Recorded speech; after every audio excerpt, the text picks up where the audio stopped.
सुशांत सिंह के गुंडे, उनके लोग, सर्वेश जी के लोग वहां जा करके शाम को बदतमीजी करते हैं। सारे उनको पुलिस सबको उठा के ले जाती है और मुझे वहाँ रात को 12 बजे तक बंधक बना के रखा गया। दोस्तों, जब महिलाओं की सुरक्षा की गारंटी लेने वाली पार्टी में ही उनकी महिलाएं, उनके कार्यकर्ता खुद सुरक्षित नहीं हैं, तो बाकी लोगों की जिम्मेदारी कैसे ली जा सकती है।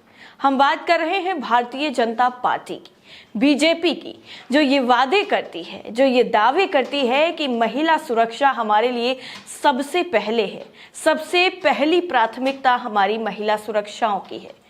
महिला सुरक्षाओं के नाम पर, उनकी सुरक्षा के नाम पर हजारों हजार करोड़ों रुपया खत्म हो गया। लेकिन आज भी बीजेपी के अंदर ही जब महिलाएं सुरक्षित नहीं हैं, उनके विधायक ही यानी बीजेपी के विधायक खुद बीजेपी की महिलाओं का शोषण कर रहे हैं, उनको बंधक बना रहे हैं, तो आखिर आम जनता कैसे उनके दावों पर, उनके जुमलों पर भरोसा कर ले कि बीजेपी के राज में महिलाएं सुरक्षित हैं, बेटियां सुरक्षित हैं। आप रात में निकल सकते हैं, आप दिन में निकल सकते हैं, लेकिन जो खबर उत्तर प्रदेश से सामने आई है उसने बीजेपी के उन सभी दावों की हवा निकाल कर रख दी है जो महिला सुरक्षा के नाम पर किए गए हैं। जो महिलाओं के नाम पर इतना बड़ा बड़ा फंड निकाला गया, इतनी बड़ी बड़ी योजनाएं चलाई गई, उन सभी योजनाओं को आज पूरी तरीके से आप दम तोड़ते हुए देख पाएंगे जब बीजेपी की ही एक महिला नेत्री, बीजेपी के ही विधायक पर उसको कब्जा करने का, उसको बंधक बनाने का आरोप लगा रही है। हालांकि ये जांच का विषय है, इसमें पुलिस प्रशासन क्या करता है, कैसे इसकी जांच करता है, इससे जुड़ी कोई भी खबर अभी तक, जब तक ये खबर रिकॉर्ड हो रही है, आप तक पहुंच रही है, कुछ भी सामने नहीं आया है। लेकिन इस पूरी खबर को समाजवादी पार्टी के ऑफिशियल ट्विटर हैंडल से शेयर किया गया है और शेयर करते हुए क्या लिखा गया है, उससे पहले, वो बताने से पहले हम आपको उस महिला नेत्री का थोड़ा सा हिस्सा सुनवाएंगे जिसमें वो कह रही है कि बीजेपी के विधायक ही उसे रात में 12 बजे तक बंधक बनाकर रखे हुए थे। सुनिए क्या कहा है। कुमार सुशांत सिंह के गुंडे, उनके लोग, सर्वेश जी के लोग वहां जा करके शाम को बदतमीजी करते हैं। सारे उनको पुलिस सबको उठा के ले जाती है और मुझे वहाँ रात को 12 बजे तक बंधक बना के रखा गया। मेरी बताइए क्या गलती थी? अगर मेरे रिश्तेदार का मकान है कि मैं जाऊंगी नहीं वहाँ। ये सुशांत सिंह कौन है? ये विधायक है बढ़ापुर क्षेत्र के।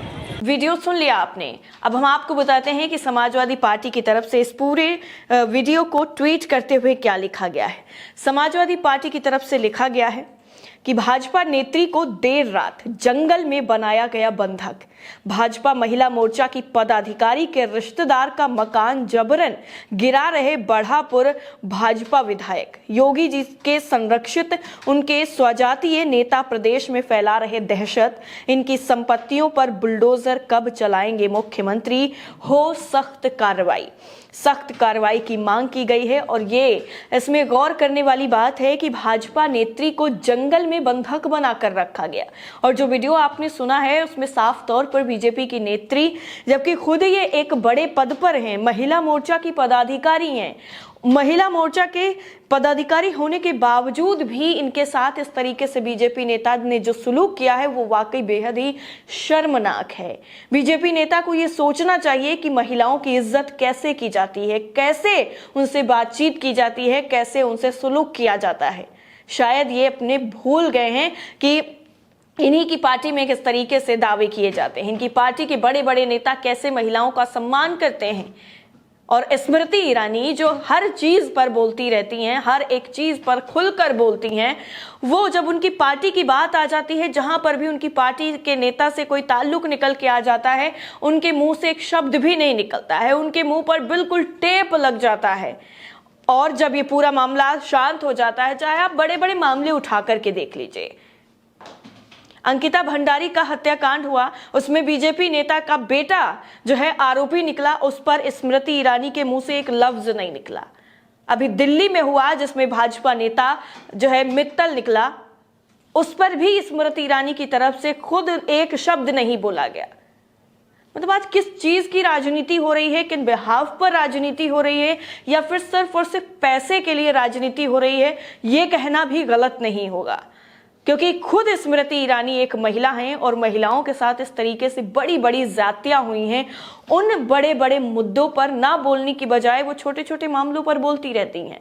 बिल्कुल ऐसे बोलेंगी कि जैसे इनका जो है सारा का सारा इन्होंने ही ले रखा है, जबकि वो खुद महिला कैबिनेट की केंद्रीय मंत्री हैं, उनको इतनी बड़ी जिम्मेदारी मिली हुई है, लेकिन फिर भी वो अपने संवैधानिक पद का मान भी नहीं रखती हैं कि कम से कम एक सवाल ही कर लिया जाए। इतना बड़ी जो खामी है जो दिल्ली में कांड हुआ उसमें पुलिस की निकली, लेकिन फिर भी एक बार भी इनकी तरफ से एक बयान तक नहीं दिया गया, शोक संवेदना तक व्यक्त नहीं की गई। इससे ज्यादा राजनीति का स्तर और क्या गिर सकता है। और उसी बीजेपी के जो नेत्रियां हैं वो बीजेपी पर ये आरोप लगा रही हैं कि बीजेपी के नेता ही उनके साथ इस तरीके का सलूक कर रहे हैं। अब बताइए, ऐसे नेताओं पर बुलडोजर नहीं चलना चाहिए। जो बुलडोजर न्याय का प्रतीक माना जाता है, उत्तर प्रदेश में तो खासकर हर चीज पर बुलडोजर चल जाता है, बात बात पर बुलडोजर बाहर निकल आता है। अब इन जैसे नेताओं पर बुलडोजर नहीं चलेगा। बड़ापुर के जो विधायक हैं बीजेपी का, उनका नाम है कुंवर सुशांत सिंह और ये बीजेपी के बड़ा चेहरा माने जाते हैं। बड़ापुर से अपनी बड़ी धाक रखते हैं क्योंकि ये एक के 2 बार शायद से विधायक रह चुके हैं, जितना मेरा नॉलेज है, जितना मैंने सर्च किया है। 2 बार विधायक रह चुके हैं, उसके बाद भी इस तरीके से महिलाओं को प्रताड़ित करना इनके जैसे अब आम दिनचर्या में शामिल हो गया हो। सख्त कार्रवाई की मांग की जा रही है। और एक वीडियो हम आपको दिखाना चाहेंगे जो समाजवादी पार्टी की तरफ से ये शेयर किया गया है। पहले आप ये वीडियो देख लीजिए। इसमें नारेबाजी भी हो रही है और कार्रवाई करने के लिए जो नारेबाजी हो रही, पुलिस प्रशासन से मांग की जा रही है, वो सारी चीजें की जा रही हैं। पहले आप वीडियो देख लीजिए।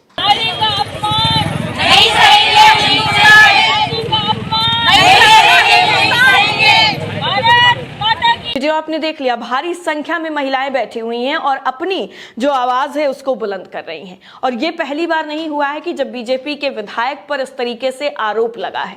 हालांकि विधायक पर नहीं, कई दूसरे जो पद पर आसीन थे उन पर ये अभी कुछ दिन पहले ही ये आरोप लगा था, जब अभिनेत्री थी गायत्री रघुराम। उन्होंने बीजेपी से ये कहते हुए इस्तीफा दे दिया था कि बीजेपी पार्टी में जो है महिलाएं सुरक्षित नहीं हैं। और ये ज्यादा पुरानी खबर नहीं है, अभी आपको बता दें 3 जनवरी 2023 की ही खबर है। और शुरुआत में ही इस तरीके का जो आरोप है, साल का शुरुआत था और ऐसे में बीजेपी पर यह आरोप लग जाना कि महिलाएं उसमें सुरक्षित नहीं है, वाकई बेहद ही शर्म की बात है। इसमें कुछ लाइनें मैं आपको पढ़ के बताऊंगी जिसमें गायत्री रघुराम की तरफ से जो कहा गया था। रघुराम ने बीजेपी से इस्तीफा देते हुए दरअसल ये कहा था कि बीजेपी में महिलाएं जो हैं वो सुरक्षित नहीं है, तमिलनाडु इकाई में महिलाएं सुरक्षित नहीं है। और रघुराम ने यह भी कहा था कि तमिलनाडु इकाई में किसी को भी सच्चे कार्यकर्ताओं की परवाह नहीं है। उन्होंने ट्वीट भी किया था कि पार्टी के अंदर महिलाओं को बराबर अधिकार और मौके नहीं मिलते हैं। उन्होंने पार्टी छोड़ने के अपने फैसले के लिए तमिलनाडु बीजेपी अध्यक्ष के अन्नामलाई को जिम्मेदार ठहराया था और कहा था अन्नामलाई जो है वो उनको भेदभाव के नजरिए से देखते हैं, गलत जो है चीजें हैं वो उनके साथ वहां पर हो रही हैं, इसलिए वो पार्टी से इस्तीफा दे रहे हैं। और बीजेपी के अगर नेताओं की लिस्ट पर आप नजर डालेंगे ना, आप एक बार गूगल करके देख लीजिएगा कि बीजेपी नेताओं पर क्या क्या आरोप लगे हैं। कभी दुष्कर्म का आरोप लगा है, कभी चोरी का आरोप लगा है, कभी बच्चा चुराने का आरोप लगा है, कभी बीजेपी के नेताओं पर यह आरोप लगे कि उन्होंने महिलाओं से बदतमीजी की है, उन्होंने महिलाओं से छेड़छाड़ की है।